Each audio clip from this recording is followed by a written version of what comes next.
welcome. I'm your host Aditi Singh and you're watching My India. There was widespread grief and sorrow as the world mourned the tragic crash of an Air India flight carrying 242 people in Ahmedabad in the western state of Gujarat on June 12th. The devastating incident ranks amongst the worst disasters in the history of civil aviation. The global community expressed heartfelt condolences over the loss of lives, highlighting the deep emotional impact of the tragedy.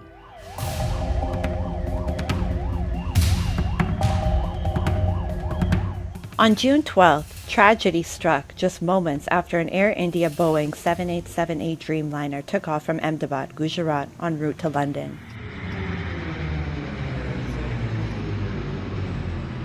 Within a few seconds after takeoff, Captain Sumit Sabharwal sent out a mayday to air traffic control. No thrust, losing power, unable to lift, as the aircraft began a rapid, uncontrolled descent.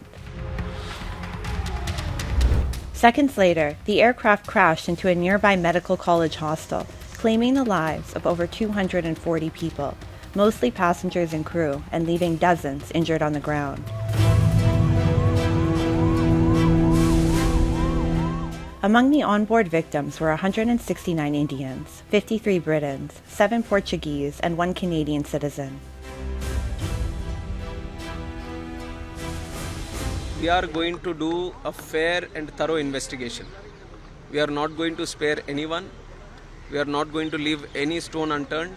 We will do properly according to the protocol, and we are going to go to the depth of why this incident has happened. That much I can tell you now. The authorities responded swiftly, launching rescue and relief operations to support survivors on the ground. Miraculously, there was a lone survivor who was somehow able to escape the aircraft. Vishwas Kumar Ramesh, age 40, a British national of Indian origin, was seated in 11A. Prime Minister Narendra Modi visited the injured in the hospital, offering comfort and solidarity in their darkest hour. He also surveyed the crash site, where the ill-fated Boeing 787-8 Dreamliner had plowed into a medical college hostel, leaving a trail of devastation. Earlier, Union Home Minister Amit Shah visited both the hospital and the site, assuring full support for the grieving families and those battling for their lives. Britain dispatched an investigation team to India following the crash, as 53 of the victims were British nationals. It is an ongoing investigation. It'll take some time, but our hearts and our thoughts are absolutely with the friends and families of all those affected who are going to be absolutely devastated by this awful news. Heartfelt condolences are pouring in from across the globe following the tragic Air India plane crash. World leaders, citizens, and communities are united in grief, offering prayers and solidarity to the victims and their families during this time of immense sorrow. Calling the incident horrific, U.S. President Donald Trump extended his sympathies, joining the international chorus of compassion in the wake of one of aviation's darkest days. The plane crash was terrible. I've already told them anything we can do. It's a big country, a strong country, and they'll handle it, I'm sure, but I let them know that anything we can do, we'll be over there immediately. But it was a horrific crash. The Air India crash in Ahmedabad has raised global concerns over aviation safety. The United States has sent a team from the National Transportation Safety Board, NTSB, and the Federal Aviation Administration, FAA, along with experts from Boeing and engine maker GE Aerospace to assist India in investigating the incident. At DOT and at the FAA, safety always comes first. And in this investigation, we are going to follow the facts. As the acting administrator will discuss, we're in the process of deploying a team from the FAA, from the NTSB. We also have GE and Boeing that are deploying their resources and investigators to India. I'll just note that India leads the investigation. The tragic Air India crash has united the world in grief and sparked a global push for enhanced aviation safety. As investigations unfold, nations stand together in support, seeking answers and accountability.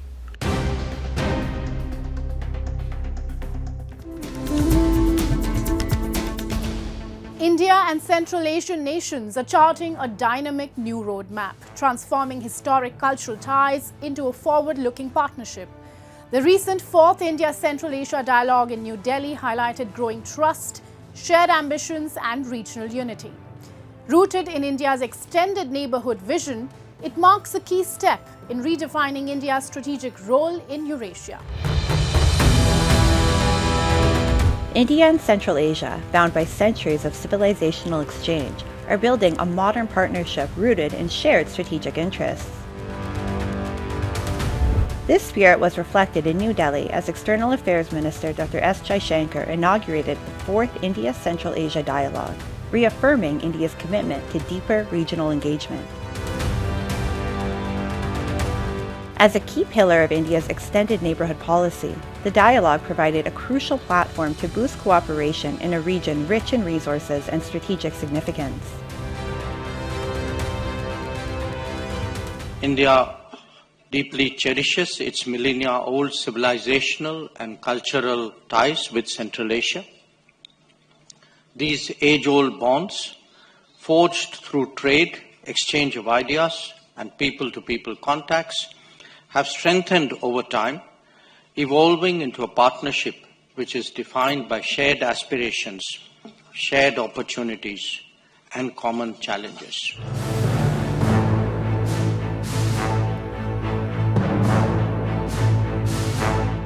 In a vibrant display of diplomacy, Indian Prime Minister Narendra Modi met with the foreign ministers of Kazakhstan, Kyrgyzstan, Tajikistan, Turkmenistan, and Uzbekistan on the sidelines of the India-Central Asia Dialogue. The talks focused on deepening cooperation in trade, energy, security, and emerging technologies. Earlier, the ministers joined Indian business leaders at the India-Central Asia Business Council, highlighting trade and investment as key drivers of regional growth. This high-level engagement marks a move toward a dynamic, interconnected future, where India and Central Asia advance as strategic partners in progress. Kazakhstan is well positioned to boost up natural synergies with India in trade, connectivity, critical mineral dialogue, energy security, digital sector, and humanitarian ties. India is currently the fastest growing economic powerhouse, and according to some experts, very soon your country can become the 3rd largest economy of the world. Kazakhstan is ready to be a reliable long-term partner for India in achieving its ambitious goal under the Viksit Bharat program by increasing supplies of strategic energy resources, steel and metals, rare earth minerals, food and agricultural products. The India-Central Asia Business Council meet highlighted strategic alignment and a shared focus on innovation and future-ready collaboration. Foreign ministers underscored the Council's growing relevance, calling for its expansion into high-impact areas like AI, digital technologies, and knowledge exchange, where India is rapidly emerging as a global leader. We attach great importance to the activities of the Central Asia-India Business Council. The experience and framework established under this council must now be actively utilized and expanded. We would like to initiate systematic collaboration in high technologies, artificial intelligence, and explore India's experience in building digital platforms. The joint potential of India and Central Asia countries is not only an opportunity for mutual growth, but also the prospect of establishing a new hub for sustainable development and global power in the 21st century. India and the Central Asian nations are not just revisiting historical ties, they are reimagining them for a future rooted in innovation, connectivity, and shared prosperity. From minerals to markets, digital platforms to green energy, this partnership is expanding with ambition and purpose. At the crossroads of geography and strategy, The India-Central Asia dialogue marks a pivotal step in India's growing role in Eurasia, anchored in mutual trust, cultural affinity, and a shared vision for a more inclusive, stable, and prosperous region.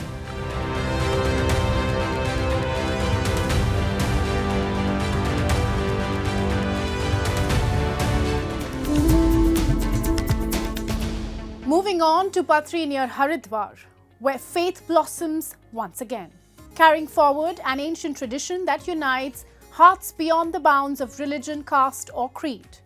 This is the 856th annual Urs of the revered Sufi saint Shah Muhammad Shah, lovingly known as Katapir Baba.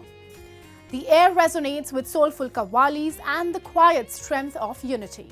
From security to sanitation, medical aid to clean water, every arrangement is made to ensure a safe and dignified experience for all devotees. This isn't just a religious gathering, it's a living example of oneness. At the Dargah of Katapir Baba, faith builds bridges, not boundaries. Take a look.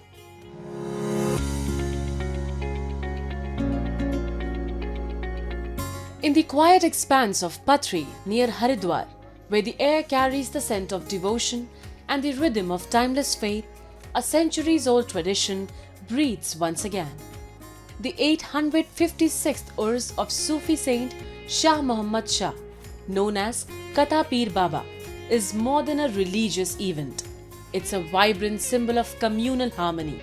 People of all faiths gather from across regions, offering flowers, chadars, and jaggery, united in their prayers for peace, healing, and shared spiritual hope. Devotees believe that offering a simple rolling pin or a humble broom at the dargah leads to swift fulfillment of wishes, a gesture of faith that carries profound spiritual power. और जो मन्नत हम मांगते हैं वो पूरी होती है।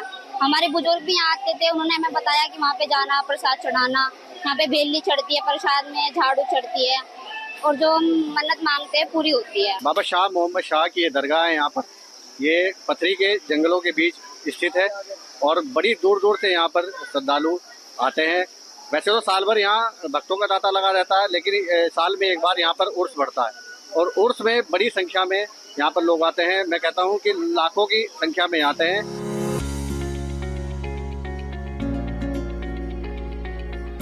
Every year, lakhs of devotees gather here, yet never a conflict, only silken threads of harmony woven through generations. It's not just a spiritual space, it's a sanctuary of dignity and order. This sacred dargah knows no barriers, no caste, no creed, no division, only faith and a profound sense of shared humanity. ये उत्साह हिंदू, मुस्लिम, सिख, ईसाई सब आते हैं यहाँ पे और सब धर्मों को मानने वाले आते हैं और जो ये यहाँ पे आके भाईचारा कायम करते हैं और फिर दूसरी बात ये यहाँ पे सबकी मुरादें पूरी होती हैं। In an era where lines divide and fears rise, the Urs of Katapir Baba shines bright as a beacon of unity, a sacred celebration of India's plural soul, and a reminder that faith, when shared with love, knows no boundaries. As the soulful echoes of prayer fade into the Patri breeze, the legacy of Katapir Baba lives on, binding hearts, generations, and communities.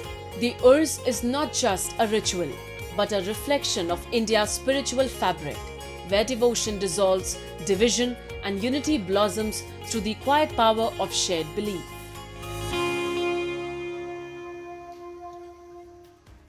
Now, let's delve into World in Focus, featuring the latest global developments and events shaping our world.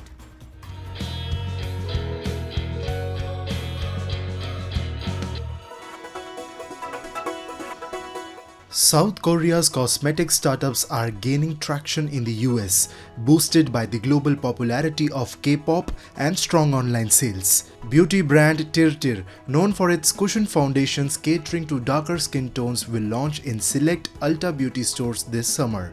Skincare label D'Alba Global, recognized for its vegan mist serum and tone-up sunscreens, is negotiating with major US retailers like Costco, Target and Ulta for offline store placements.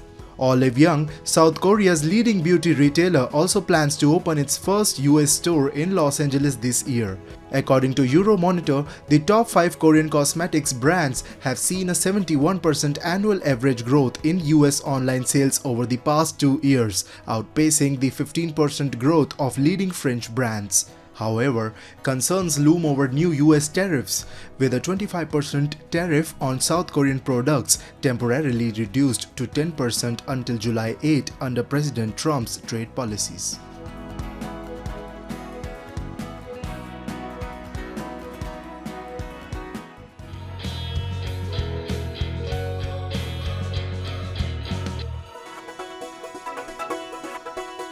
In Russia, food inflation is a major economic concern, with staples like potatoes tripling in price over the past year due to poor harvest, rising production costs, and high interest rates. Unlike developed economies, food comprises around 40% of Russia's inflation basket, prompting the central bank to closely monitor prices when setting rates.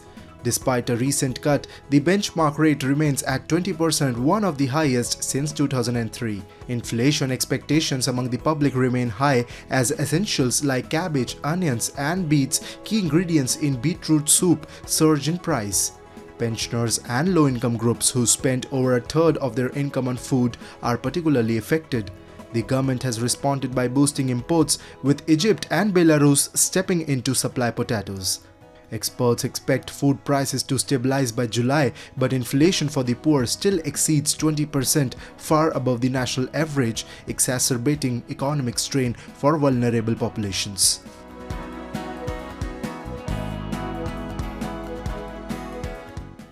India, a land of 1.4 billion dreams, is powering ahead with an ambitious vision. Round-the-clock electricity for every home, industry and farm by 2030. At the heart of this energy revolution is coal, not just fueling progress, but driving innovation, sustainability and social transformation. From smart mining to cleaner technologies, coal is lighting up lives and laying the foundation for a brighter, bolder India. Take a look.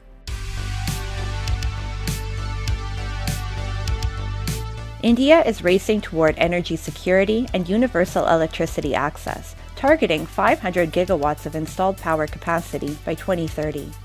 The aim? Reliable 24/7 electricity for every home, farm, and industry.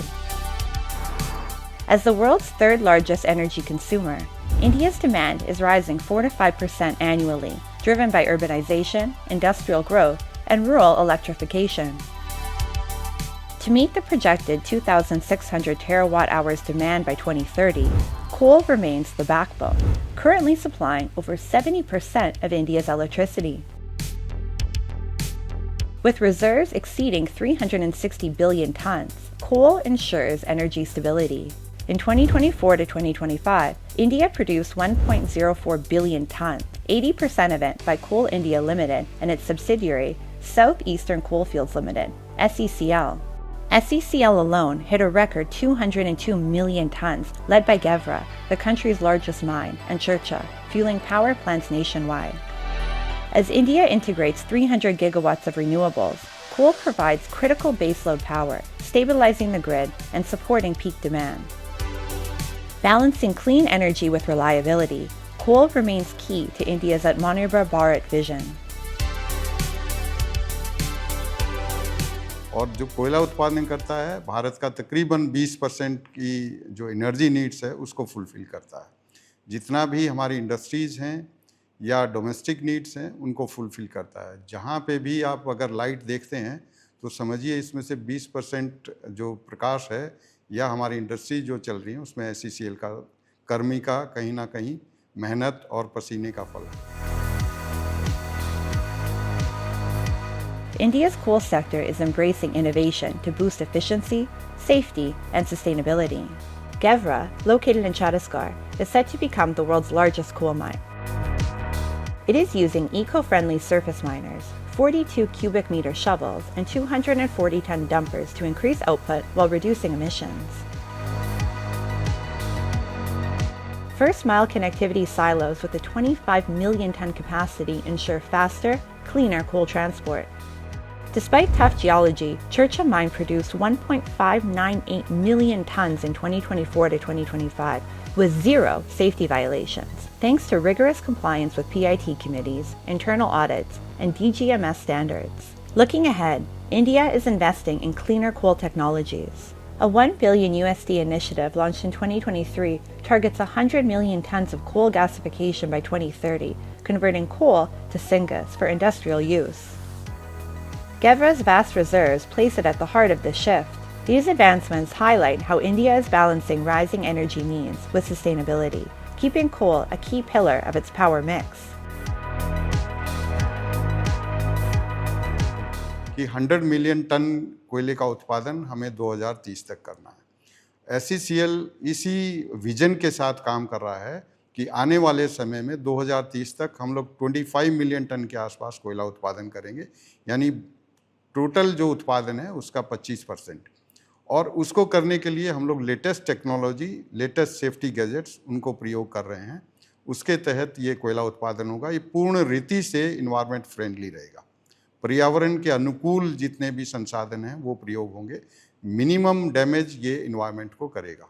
जो पहले की जो culture थी coal production की, तो क्या blasting वगैरह से होता था। उस टाइम ऐसा होता था कि बहुत सारा पोल्यूशन होता था, ह्यूमन को दिक्कत होती थी और हम उतना आउटपुट नहीं निकाल पाता था। जब से नई new technology CM technology underground mines में आई है, तो एडवांटेज ये मिला है कि एक तो लेस मैन पावर कंज्यूम हो रहा है और साथ में हम हाई प्रोडक्शन कर रहे हैं विद सेफ्टी के साथ। Beyond powering India, the coal sector is driving sustainability and community development. SECL's Jagannathpur project discharges 2,659 cubic meters of groundwater daily, aiding local farmers and boosting agriculture. पहले तो खाली बरसात के भरोसे ही रहते थे सर सभी किसान, लेकिन जब से खदान का पानी आया है तब से दोनों फसल होता है और धान का भी खेती, धान दोनों फसल होता है, गेहूं का भी होता है और कुछ सब्जियां भी होता है। At Bagaon, SECL's 20 megawatt solar plant, commissioned in 2023 to 2024, generates over 38 million units of green energy annually, cutting 30,000 tons of CO2 and saving $2.4 million USD. Built on reclaimed mine land, it supports India's 300 gigawatt renewable energy target. SECL also invests in community welfare through jobs, infrastructure, and education in mining regions. Coal India में हमारे बच्चों को पढ़ाई लिखाई के लिए तमाम सुविधाएं मिलती हैं, बस सुविधा मिलती है, बड़े बड़े हाई एजुकेशन के लिए तमाम जो है सुविधाएं हैं। इसके बाद जो है हमको गाड़ी अलाउंस मिलता है, मेडिकल सुविधा मिलता है, क्वार्टर सुविधा मिलता है। हमारे बच्चों को खेलने के लिए पार्क की सुविधा है, बच्चों को स्कूल जाने के लिए गाड़ी की सुविधा है। सारी सुविधाएं हमें प्राप्त होती हैं। सारी सुविधाओं से हम बहुत खुश हैं।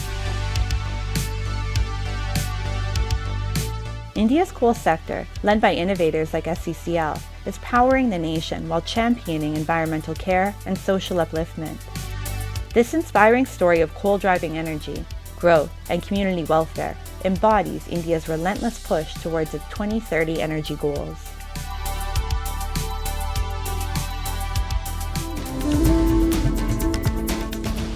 Baking has always been more than just food. It's culture, comfort, and craftsmanship. In India, few names embody this better than Karachi Bakery. Founded in Hyderabad in 1953, it grew from a small venture into a beloved brand with its iconic fruit biscuits and timeless treats. But its story is just a slice of a larger transformation: India's booming snacks industry. From traditional bakeries to packaged innovation, the sector is evolving rapidly to match changing lifestyles, consumer demands, and global tastes.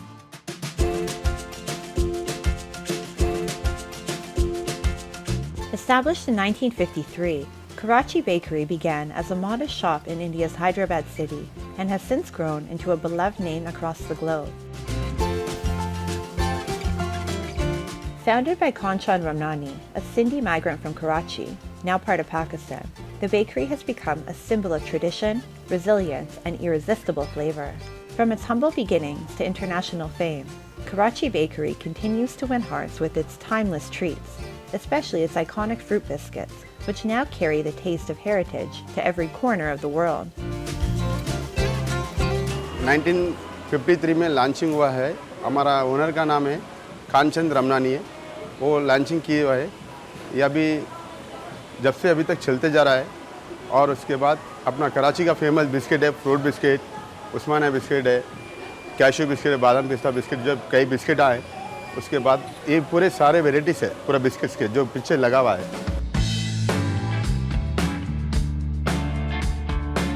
In Hyderabad, Karachi Bakery isn't just a store. It's a part of people's daily lives and sweet memories. For some, it's a pit stop after work. For others, a taste of nostalgia.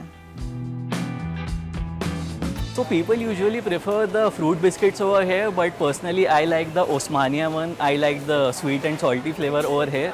So like whenever I am in this part of the town, I just grab like 5-10 minutes to take a quick bite in their cafeteria and take the Osmania biscuits as well. One of the most favorite cakes that we use from Karachi Bakery is the chocolate truffle. It has been our go-to birthday cakes for all our friends and family. I think that's one of their top selling product. And we also like the fruit biscuits of Karachi Bakery.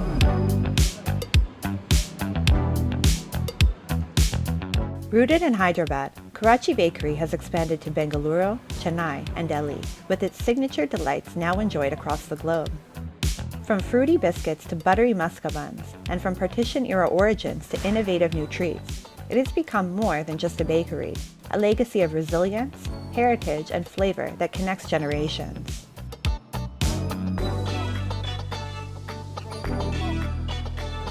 It's not just Karachi Bakery. India's love for snacking has fueled a massive transformation in the industry.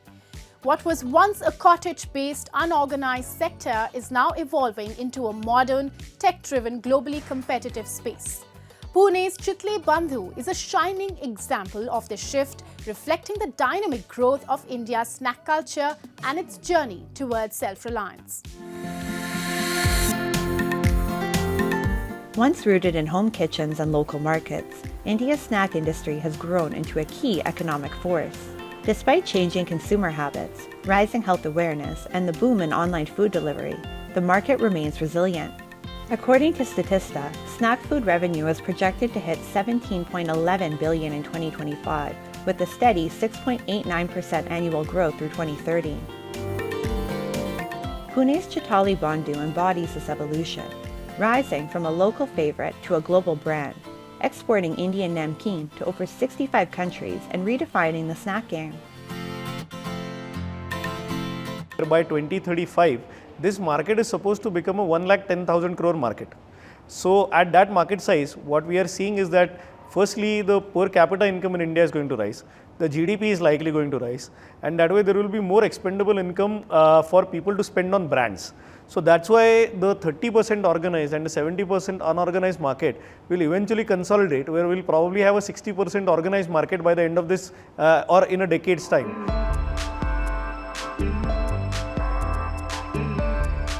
From cherished bakeries to global snack giants, India's evolving taste is reshaping its food industry.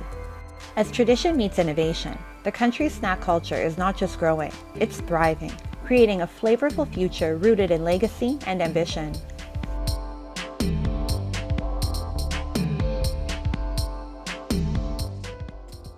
From timeless biscuits to cutting-edge snack innovations, India's journey from the bakery shelf to the global market is a testament to its resilience, adaptability, and taste for transformation.